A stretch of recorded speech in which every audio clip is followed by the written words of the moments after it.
ladies find themselves butting heads with their husbands' administrations as a desire to win elections compromise what it seems the president originally was supposed to be running for.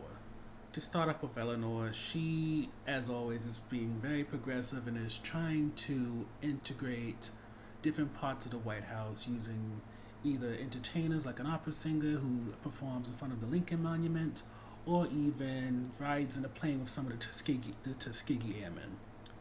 But despite all of her actions, it doesn't really do much for Franklin, who's still very much of the mind that if I integrate parts of this country or the whole country, it's going to lose me votes, so he's still taking a hands off approach to it. And as for how Eleanor and Hick are doing, well, they're pretty much exiting that honeymoon period, and Hick is starting to realize that when she doesn't agree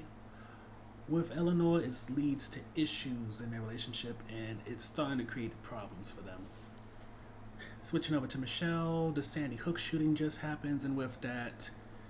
you can see Michelle's frustrated, but then when you add on that she finds out that a girl who just performed at Obama's second inauguration died, who's from the south side of Chicago, near where Michelle grew up, it just escalates things even more. But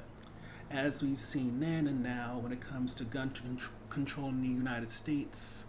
it doesn't matter how old, what race, what gender the person is.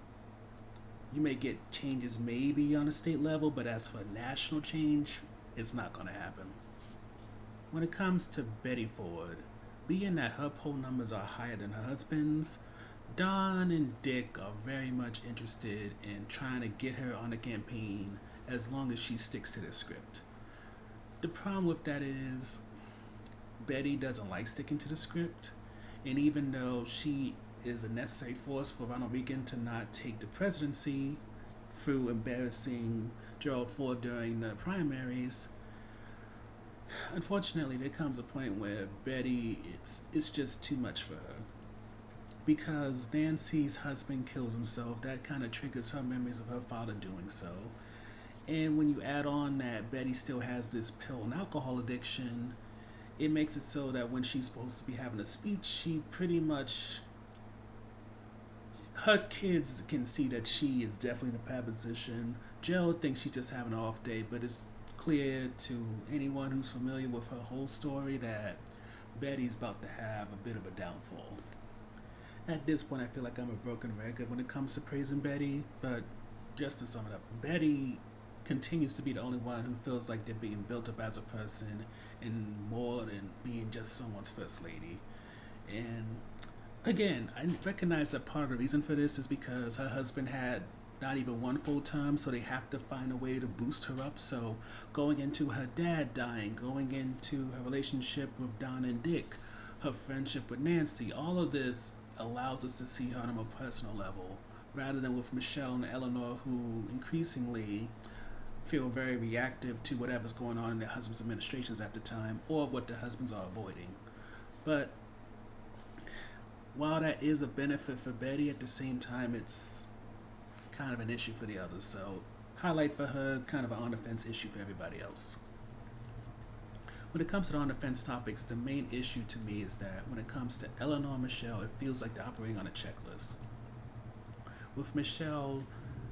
no more are we seeing how she grew up and how that influenced her different decisions and opinions. Now it's just about her reacting to what's happening in history, what Obama did or didn't do, or when he decided to put politics in getting reelected back before he got elected would have been something that he would possibly not compromise on. Then with Eleanor, I really do feel that with them throwing Hick in there and all of these different things that she was doing, they're trying to pack as much notable things as possible and speculation. And in the process of doing that, they're diluting almost everything they throw in, making it so they're still kind of like trying to box Eleanor so that she can fit into this series. And while she kind of pokes and prods at the sides of it to try to break out of it,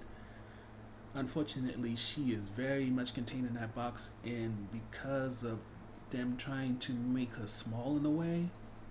it's starting to really become a liability for the show. And not because of the performance being bad, but more so because it feels like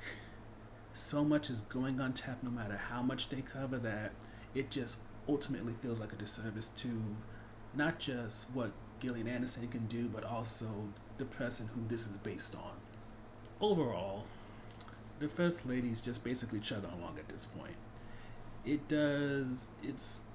found its rhythm. With Betty, it knows the best thing to do is just get personal. With Michelle, it goes back and forth between let's show her as an independent person and let's show her as a reactive person regarding her husband's administration. And with Eleanor, it tries to really focus on who she is outside of Franklin, which is something that you can see could have been really interesting, but it seems like they don't know how to fully embrace everything that Eleanor Roosevelt is while shrinking it in a way so that she can fit amongst two other first ladies that also have to be focused upon.